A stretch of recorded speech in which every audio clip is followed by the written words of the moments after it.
최근 학교 내 감염 위험이 낮다는 연구 결과가 나오면서 정부가 올해 봄부터 등교 수업 방안을 검토하고 있습니다. 학부모들은 반가워하는 목소리가 대부분이지만 일부 감염을 우려하는 의견도 여전합니다. 엄윤주 기자입니다. 새학기를 한 달여 앞두고 정세균 국무총리는 교육부에 등교 수업 방안을 검토하라고 지시했습니다. 코로나19 사태로 원격 수업이 길어지면서 생긴 여러 가지 부작용을 고려한 조처입니다.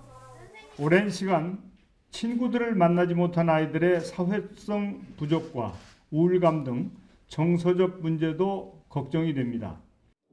여기에 정은경 질병관리청장이 발표한 논문에서 지난해 5월과 7월 사이 학교 내 감염 환자가 2.4%에 불과하다는 연구 결과는 이런 주장에 힘을 실었습니다. 등교 수업을 확대하려는 움직임에 학부모들은 반색했습니다. 오히려 방역 수칙을 꼼꼼히 지키는 학교가 더 안전하다면서 저학년은 사회성과 수업 태도 형성을 위해서라도 학교에 가야 한다는 겁니다. 교육청이나 다른 쪽에서도 굉장히 소독 부분에도 신경을 쓰고 있으니까 학교에서 이렇게 감염 사례는 많지 않을 거라고 생각을 해요.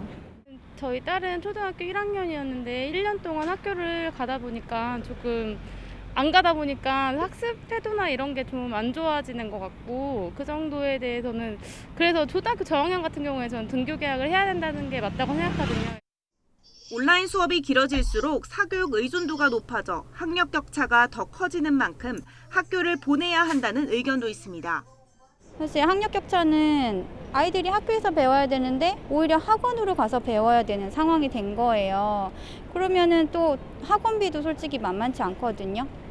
그래서 학원을 못 가는 친구들은 결국 이제 사각지대로 몰릴 수밖에 없잖아요. 대입 문턱을 앞에 둔 예비 고3 학부모도 학교 가는데 찬성입니다.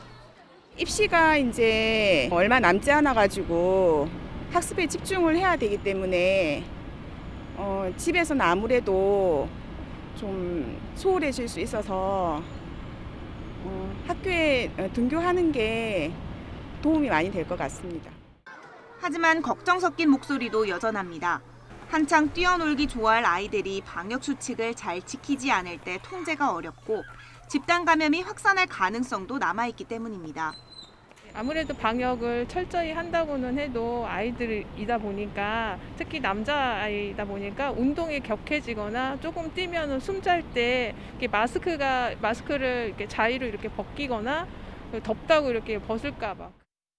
교육부가 지난해 같은 개학 연기 사태는 없을 것이라고 못 박은 가운데 조만간 방역 당국과 협의를 거쳐 새학기 등교 수업 최종안을 발표할 예정입니다. YTN 엄윤주입니다.